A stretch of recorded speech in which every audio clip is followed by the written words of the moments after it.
Chapter 4 instruction set and programming. Instruction set में सबसे पहले हम पढ़ेंगे प्रोग्राम क्या होता है। तो उससे पहले देखते हैं इंस्ट्रक्शन सेट क्या होता है। Collection of instruction is known as instruction set. और फिर इन्हीं इंस्ट्रक्शन के सीक्वेंस को हम बोलते हैं program. Sequence of the instruction to perform a specific task is known as a program. तो इस चैप्टर में हम बेसिकली जो 8051 माइक्रो कंट्रोलर है वो जो इंस्ट्रक्शन सपोर्ट करता है उनके बारे में एक एक करके पढ़ेंगे। नेक्स्ट टॉपिक अपने पास है एड्रेसिंग मोड्स। एड्रेसिंग मोड्स में हम लोग देखेंगे जो प्रोग्राम में हम इंस्ट्रक्शंस यूज करते हैं उनका सिंटैक्स कैसा है। सिंटैक्स के अंदर बेसिकली तीन चीजें आएगी अपने पास। फर्स्ट जो है वो है लेबल।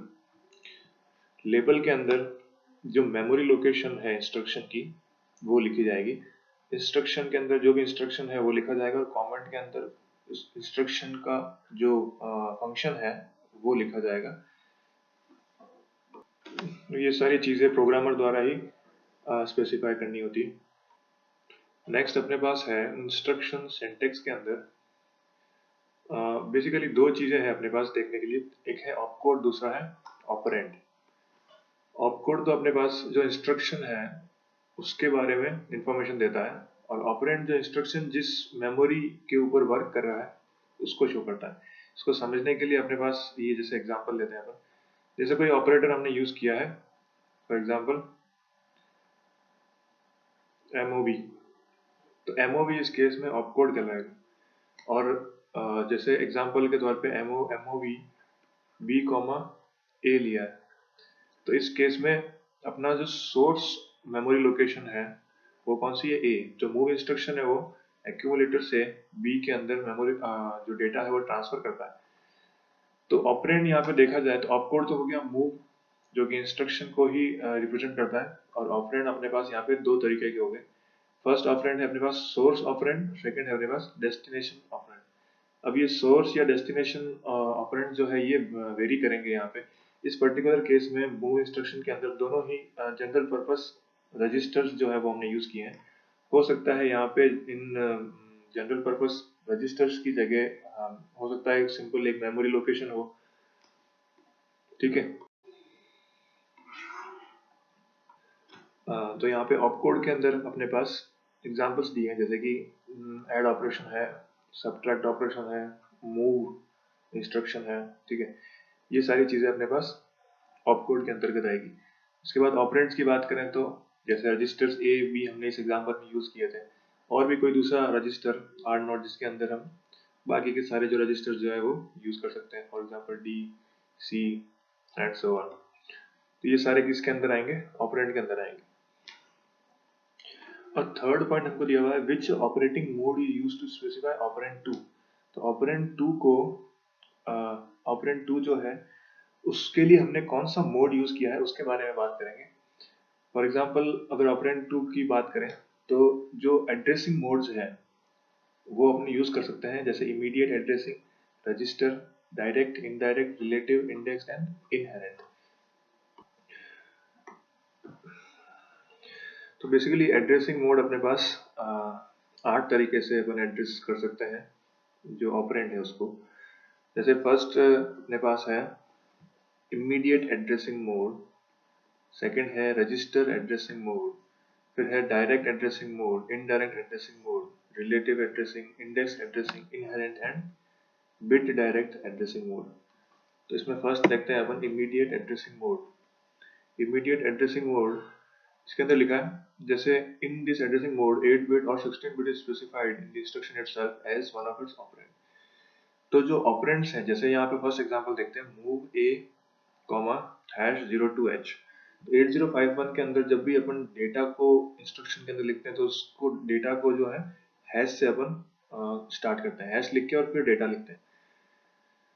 तो इमीडिएट एड्रेसिंग के अंदर जो ऑपरेंड हमने यूज किया है खास करके जो सोर्स ऑपरेंड है वो अपने पास एक डेटा के रूप में होगा। सोर्स ऑपरेंड जो है वो यहाँ पे डेटा के रूप में होगा, तो वो उस टाइप का एड्रेसिंग मोड अपने पास इमीडिएट एड्रेसिंग मोड कहलाएगा। डेस्टिनेशन अपने पास रजिस्टर हो सकता है, कोई प्रॉब्लम नहीं है। तो ये जो इंस्ट्रक्शन है move A comma hash 0 to H, ये क्या करेगा, copy the immediate data 0 to into the register A. तो इस टाइप के एड्रेसिंग मोड को अपन इमीडिएट एड्रेसिंग मोड कहते हैं। सेकंड अपने पास है रजिस्टर एड्रेसिंग मोड। रजिस्टर के अंदर जो अपना सोर्स ऑपरेंड है, ऑपरेंड तो क्लियर हो गया होगा अब तक कि क्या किसको कहते हैं अपना ऑपरेंड। एक तो सोर्स ऑपरेंड होता है और एक डेस्टिनेशन ऑपरेंड होता है। तो जो सोर्स ऑपरेंड है वो अपने पास कोई ना कोई जनरल पर्पस रजिस्टर हो, इस टाइप के एड्रेसिंग मोड को अपन रजिस्टर एड्रेसिंग मोड कहते हैं। तो इस यहाँ पे एग्जांपल जो दिया है अपन को, move A comma R4, R4 की जगह अपन कोई भी रजिस्टर यूज कर सकते हैं। For example move A comma B use किया है, तो बी के अंदर जो भी डेटा स्टोर होगा, फॉर एग्जांपल बी के अंदर 1 2 स्टोर है हेक्साडेसिमल, तो वो बी जो है ए में स्टोर हो जाएगा। तो यहाँ पे जो सोर्स ऑपरेंड है और जो डेस्टिनेशन ऑपरेंड है, दोनों ही क्या है, रजिस्टर्स हैं। स्पेशली जो अपना सोर्स ऑपरेंड है वो क्या होना चाहिए, रजिस्टर होना चाहिए फॉर रजिस्टर एड्रेसिंग मोड। तो इस टाइप के एड्रेसिंग मोड में एक और चीज ध्यान में रखने वाली वो है कि जो सोर्स ऑपरेंड और जो डेस्टिनेशन ऑपरेंड है, दोनों की साइज सेम होनी चाहिए। जैसे कि यहाँ पे जो बी है वो अपने पास 8 बिट डेटा स्टोर कर सकता है, तो ए का स्टोरेज भी जो है वो 8 बिट का ही होना चाहिए, ये अपन को इंश्योर करना पड़ेगा। तो if the source is 8 bit and the destination is 16 bit, while using the register addressing mode, it is important that the size of the source and destination register must match. If the source is 8 bit and destination is 16 bit or vice versa, this addressing mode will give an error. तो यहाँ पे हमको ensure करना है कि जो addressing mode में हमने दोनों ऑपरेंड्स लिए हैं वो दोनों की साइज क्या हो, सेम हो। तो इस टाइप के एड्रेसिंग मोड को हम रजिस्टर एड्रेसिंग मोड कहते हैं। थर्ड अपने पास आता है direct addressing mode. Direct addressing mode के अंदर डायरेक्ट एड्रेसिंग मोड के अंदर हम जो यूज करते हैं डेटा, वो डेटा जो है वो डायरेक्टली रैम मेमोरी से हम एक्सेस करते हैं। जैसे कि एग्जांपल अपने पास दिया है मूव ए कॉमा 30h, तो 8051 के अंदर अगर हमको डेटा यूज करना है इंस्ट्रक्शन के अंदर, तो वो फॉलोड बाय हैश होता है। तो अगर हैश 20 लिखा एच लिखा है तो वो अपन को वो 8051 माइक्रो कंट्रोलर उसको डेटा की तरह ट्रीट करेगा। लेकिन अगर यहाँ पर देखें अपन, तो मूव ए कॉमा 30h है, यहाँ पे कोई हैश नहीं है, तो ये 30h जो है वो रैम मेमोरी लोकेशन को डिनोट कर रहा है। और इस 30h लोकेशन के ऊपर जो भी डेटा यहाँ पे स्टोर्ड होगा वो कॉपी कर दिया जाएगा कहाँ पे, ए में। तो इस पर्टिकुलर एड्रेसिंग मोड में अपन क्या कर रहे हैं, डायरेक्टली एड्रेस लोकेशन से अपन डेटा को कॉपी कर रहे हैं। तो इस केस में जो सोर्स है अपने पास, सोर्स ऑपरेंड जो है वो कौन सा है, मेमोरी है, मेमोरी लोकेशन है। तो इस टाइप के एड्रेसिंग मोड को हम कहते हैं डायरेक्ट एड्रेसिंग मोड। यहाँ पे देखते हैं और क्या लिखा है, although the entire 128 byte of RAM can be accessed using direct addressing mode, it is most often used to access RAM location. तो रैम लोकेशन अगर हम मेमोरी यूज कर रहे हैं, मेमोरी का sorry direct addressing mode use कर रहे हैं जिसके अंदर हमको memory as a source operand हमको यूज करनी पड़ेगी, तो उस केस में अपन जो 30 से लेके 7F तक की रैम मेमोरी लोकेशन को ही एक्सेस कर सकते हैं। उसके लिए अपन ये इंस्ट्रक्शन यूज करते हैं। Again, this is due to the fact that registered bank locations are accessed by the registered names R0 to R7, but there are no such name for the other RAM locations. तो केवल 30 से लेकर 7F तक जो RAM location है उन्हीं को access किया जा सकता है। तो इस एड्रेसिंग मोड के अंदर रैम के अंदर जो डेटा स्टोर्ड है उसको एक्सेस कर सकते हैं, उसको अपन कॉपी कर सकते हैं अपने जनरल पर्पस रजिस्टर्स के अंदर एंड सो ऑन। तो ये मोड कहलाता है अपना डायरेक्ट एड्रेसिंग मोड। नेक्स्ट कौन सा है, इनडायरेक्ट एड्रेसिंग मोड। अब इनडायरेक्ट एड्रेसिंग मोड के अंदर बेसिकली जैसे आपने अभी सेकंड केस में पढ़ा register addressing mode, register addressing mode के अंदर एग्जांपल लेते हैं मूव, जैसे R1 R2 लिया, तो सिंपली कोई दिक्कत नहीं है इसमें। जो ऑपरेंड्स हमने यूज किए हैं R1 R2, जैसे सोर्स और डेस्टिनेशन दोनों ऑपरेंड जो है वो अपने पास रजिस्टर्स ही हैं, तो इसके अंदर ये क्या कहलाया, रजिस्टर एड्रेसिंग मोड है। तो R2 के अंदर जो डेटा था वो जाके स्टोर हो जाएगा R1 के अंदर। लेकिन इनडायरेक्ट एड्रेसिंग मोड के अंदर सिर्फ हल्का सा ये डिफरेंस है जैसे इसके अंदर अगर एग्जाम्पल से समझाना चाहे तो move R1 comma @R2 use करते हैं। इसका मतलब क्या है कि यहाँ पे जो R2 रजिस्टर है इसके अंदर जो 8 बिट डेटा स्टोर्ड है वो वो एक्चुअल में डेटा नहीं है, वो एक मेमोरी लोकेशन है। तो जो डेटा हमको कॉपी करना है R1 के अंदर वो इस 8 बिट मेमोरी लोकेशन के अंदर होगा। फॉर एग्जांपल अगर R2 के अंदर यहाँ पे जैसे 3 1 स्टोर्ड है तो रैम के अंदर अपने पास एक 3 1 मेमोरी लोकेशन होगी, 3 0 3 1, ठीक है। और उस मेमोरी लोकेशन के अंदर जो डेटा है फॉर एग्जांपल 1A, और वो 1A जो है वो स्टोर होगा R1 के अंदर। तो इनडायरेक्ट एड्रेसिंग मोड के अंदर is very powerful addressing mode. It provides an exception level of flexibility. It uses register to hold the final address known as the pointing register. तो यहाँ पे R2 जो है वो pointing register के तौर पे काम करेगा। That is in indirect addressing mode, the content of register R1 is considered as address at the address, and the data at the address is moved to the move as per the instruction. The instruction for the direct addressing mode must be preceded by the, तो direct addressing mode में जो instruction है उसके अंदर जो अपना pointing register है उसको अपन @ से के बाद में लिखेंगे। तो एग्जांपल अपने पास move a @R1 @R0, तो ये क्या करेगा, copy the data of address in the register R0 to register A। जैसा कि मैंने बताया यहाँ पे जो R2 रजिस्टर के अंदर जो एड्रेस लोकेशन है उसका जो डेटा है वो स्टोर किया जाएगा किसमें, R1 के अंदर। इसी तरह से दूसरा एग्जांपल दिया है मूव @R1 35। अब यहाँ 35 जो है वो डेटा है, डेटा की तरह काम में आएगा, और वो डेटा जो है वो स्टोर होगा किसके अंदर, एड्रेस लोकेशन के अंदर जो कि R1 के अंदर स्टोर है। सेकंड एग्जांपल को अगर समझना हो तो ऐसे समझ सकते हैं अपन कि जो R1 रजिस्टर के अंदर जो स्टोर है 8 बिट मेमोरी लोकेशन, उसके अंदर 35 स्टोर होगा। जैसे R1 के अंदर अगर मानते हैं 32 स्टोर है तो रैम मेमोरी के अंदर कहीं पे अपने पास 3 1 32 इस तरह से मेमोरी लोकेशंस होगी, और 32 के अंदर जो भी डेटा 32 के अंदर जो है वो 35 को इस डेटा को स्टोर किया जाएगा। 35 जो है वो यहाँ पे 32 के अंदर आके स्टोर हो जाएगा, ठीक है। तो the main advantage of indirect addressing mode is that it makes accessing data dynamic rather than the static as in case of the direct addressing mode. Next अपने पास है relative addressing.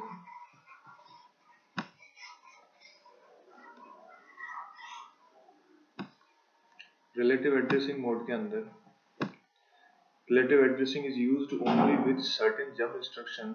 A relative address is an 8-bit signed value which is added to the program counter to form the address of the next instruction to be executed. Since an 8-bit signed offset is used, the range for jump instruction okay।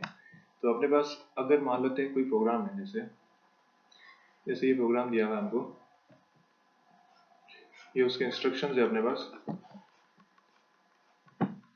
Programme starting from 2000 first instruction, 2001 पे second instruction दिया हुआ, 2002 पे third instruction and so on, 2050 पे 2051 and so on instructions दिया।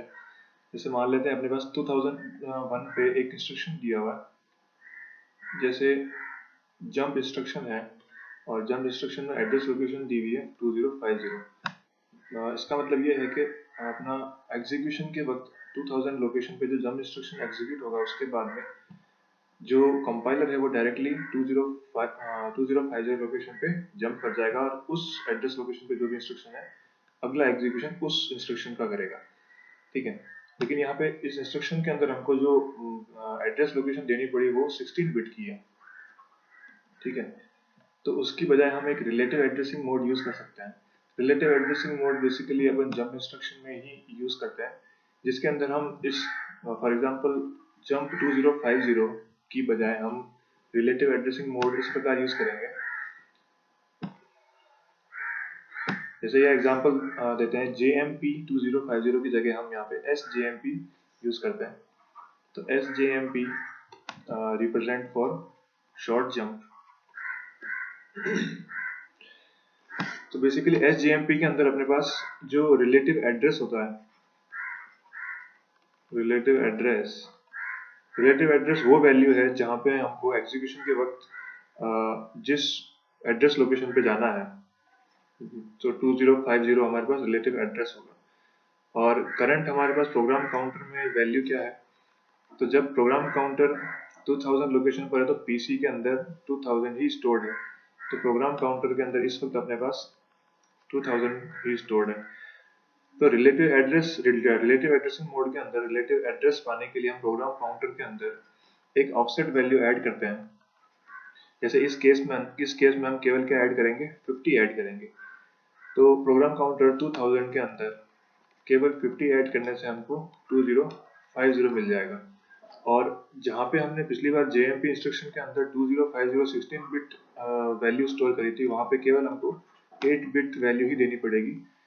ठीक है, तो since an 8 bit signed offset is used, अब इसमें एक ट्विस्ट ये है कि यहाँ पे 2000 फॉर एग्जांपल 2000 के अंदर हमने SJMP यूज किया और उसके अंदर ऑफसेट वैल्यू हमने 50 दी है।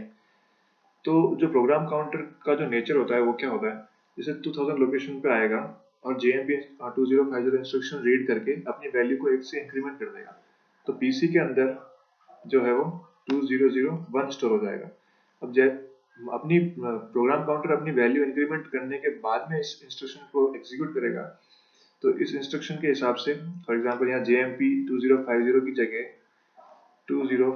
की जगह यहाँ पे हमने SJMP 50 यूज किया है।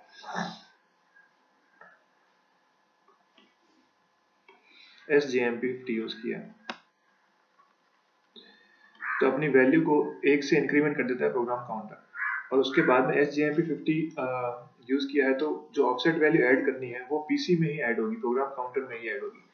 और 2001 के अंदर हम 50 ऐड करते हैं तो यहाँ पे 2051 मिलेगा, जो कि लोकेशन 2050 नहीं है, उसके बाद की लोकेशन है, हम रॉन्ग लोकेशन पे पहुंच जाएंगे, जबकि हमको 2050 पे पहुंचना है। तो प्रोग्राम काउंटर के इस नेचर को हम ध्यान में रखते हुए ऑफसेट वैल्यू पहले से ही 1 से कम रखेंगे। जैसे अगर हमको 50 स्टेप आगे जाना है, मतलब जो जिस करंट जो प्रोग्राम काउंटर के अंदर वैल्यू है उससे हमको 50 एड्रेस लोकेशंस आगे जाके एग्जीक्यूट करना है, तो हम पहले ही ऑफसेट के अंदर 49 देंगे, क्योंकि प्रोग्राम काउंटर की वैल्यू उसके बाद में इंक्रीमेंट होगी और उसके बाद में ये इंस्ट्रक्शन जो है एग्जीक्यूट होगा। तो SJMP 50 की बजाय जो वैल्यू हम देंगे यहाँ पे होगी वो 49। तो रिलेटिव एड्रेसिंग मोड में इस चीज का हमको ध्यान रखना पड़ेगा। तो this relative offset is appended to the instruction as an additional byte prior to the addition. The program counter is incremented to the address following jump instruction. Thus, a new address is relative to the next instruction, not the address of the jump instruction.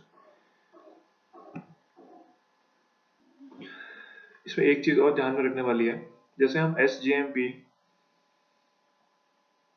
8 bit value use कर सकते हैं, तो जो range for jumping है वो 8 bit के लिए अपने पास -128 से +128 लोकेशन है। ठीक है, नेक्स्ट अपने पास है इंडेक्स्ड एड्रेसिंग मोड।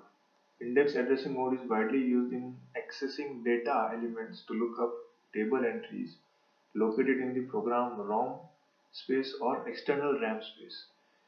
तो इंडेक्स एड्रेसिंग मोड जो यूज करते हैं हम, वो यूज करते हैं डेटा को एक्सेस करने के लिए। कौन से डेटा को, जो कि या तो स्पेस रॉम के अंदर है या फिर एक्सटर्नल रैम के अंदर है। इसके लिए हम जो यूज करेंगे वो 16 बिट रजिस्टर DPTR और रजिस्टर A यूज करेंगे,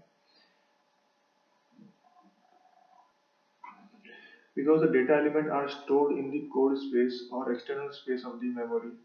8085 instruction MOVC और MOVX are used instead of MOV, जहाँ पे C का मतलब है कोड स्पेस जो रोम स्पेस है, और X का मतलब है external ROM. Example of addressing mode MOVC A, A + DPTR। ये इंस्ट्रक्शन जो है उसका डिस्क्रिप्शन में लिखा है copy the data from the address in the code space RAM into register A. तो ये इंस्ट्रक्शन अपने पास जो भी कोड स्पेस रैम के अंदर जो टेबल एंट्रीज हैं, कोड स्पेस रैम के अंदर रैम रैम के अंदर जो टेबल एंट्रीज है, उस टेबल एंट्रीज के अंदर से जो A प्लस DPTR जो 16 बिट रजिस्टर है उसके अंदर जो एड्रेस लोकेशन स्टोर है, तो उस एड्रेस लोकेशन पे जाके उस डेटा को एक्सेस करेगा और वो डेटा स्टोर कर दिया जाएगा किसके अंदर, एक्यूमुलेटर के अंदर। In this addressing mode, the content of register A are added to the 16-bit register DPTR to form the 16-bit address of the needed data to lookup table।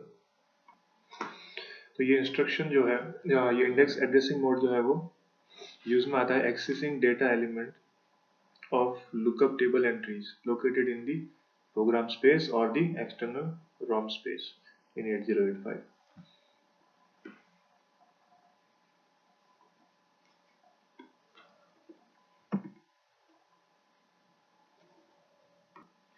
Next अपने पास है इनहेरेंट एड्रेसिंग मोड। तो inherent नाम से ही लग रहा है कि इसके अंदर जो ऑपरेंड्स हम यूज कर रहे हैं वो बेसिक उसमें जो दो ऑपरेंड्स यूज करते हैं हम सोर्स और डेस्टिनेशन, उनमें केवल एक ही यूज करेंगे और दूसरा जो ऑपरेंड होगा वो इनबिल्ट होगा। कहने का मतलब ये है, in this type the following addressing everything needed to execute the instruction is encoded in the opcode। तो जो इंस्ट्रक्शन अपन को जिन रजिस्टर्स के ऊपर इंस्ट्रक्शन को एग्जीक्यूट करना है उनमें से कुछ रजिस्टर जो है वो ऑपकोड में ही स्पेसिफाइड होते हैं। The operands are CPU register and thus are not fetched from the memory. These type of instructions are usually 1 or 2 byte instructions। So this is also known as implied addressing mode। For example swap A, swap A के अंदर केवल एक ही operand use किया है ए। तो ये इस instruction के अंदर जो ए अपने पास जो 8 बिट रजिस्टर है उनके निबल्स को एक्सचेंज करेगा। फॉर एग्जाम्पल जैसे रजिस्टर ए है, इसके अंदर 8 बिट डेटा स्टोर कर सकता है।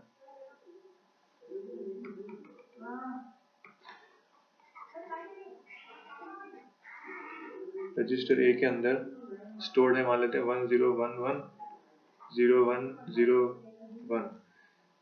तो जैसे हम स्वैप ए यूज करेंगे तो इसमें केवल एक ही ऑपरेंड है और ऑपकोड जो है स्वैप है, तो स्वैप के अंदर इसके जो निबल्स हैं उनको एक्सचेंज कर देगा। तो जो एलएसबी है और वो एमएसबी को इंटरचेंज कर देगा, एलएसबी एमएसबी को। तो जहाँ पे 1011 था वहाँ 0101 आ जाएगा, जहाँ पे 0101 था वहाँ पे 1011 आ जाएगा। इनहेरेंट एड्रेसिंग मोड में नंबर ऑफ ऑपरेंड्स जो है वो केवल एक ही होते हैं।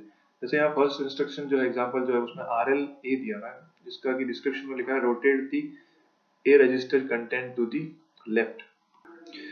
तो ये इंस्ट्रक्शन जो है रजिस्टर के कंटेंट को बाय 1 बिट, एक बिट से लेफ्ट टुवर्ड्स लेफ्ट जो है वो रोटेट करेगा। जैसे रजिस्टर के अंदर स्टोर्ड है 10110101, तो ये टुवर्ड्स लेफ्ट जो है एक एक बिट को क्या कर देगा, शिफ्ट कर देगा टुवर्ड्स लेफ्ट। तो जहां पर 1 था वहां पे 0 आ जाएगा, जहां 0 था वहां पे 1 आ जाएगा, एंड सो ऑन 1 0 1। और जो लेफ्ट मोस्ट बिट है वो जो है वो राइट मोस्ट एंड पे आ जाएगी। तो ये जो 1 है ये यहाँ पे आ जाएगा। नेक्स्ट लास्ट अपने पास बिट डायरेक्ट एड्रेसिंग मोड है। इसमें भी in this type of addressing also everything needed to execute the instruction is encoded in opcode। इसमें भी inherent addressing mode की तरह जो भी execution है वो instruction में ही encoded है। Thus there will be single operand, इसमें भी single operand है inherent addressing mode की तरह। This type of instruction can work on single bit operand। These type of instruction are of 1 bit only। इसका example दिया है CLR-C, clear carry bit, set B P1.0, set port 1 pin 0 to logic 1। तो inherent addressing mode और bit direct addressing mode तो थोड़ा बहुत similar है। तो यहाँ पे अपने एड्रेसिंग मोड्स फिनिश होते हैं। इसके बाद में हम स्टार्ट करेंगे 8051 इंस्ट्रक्शन सेट।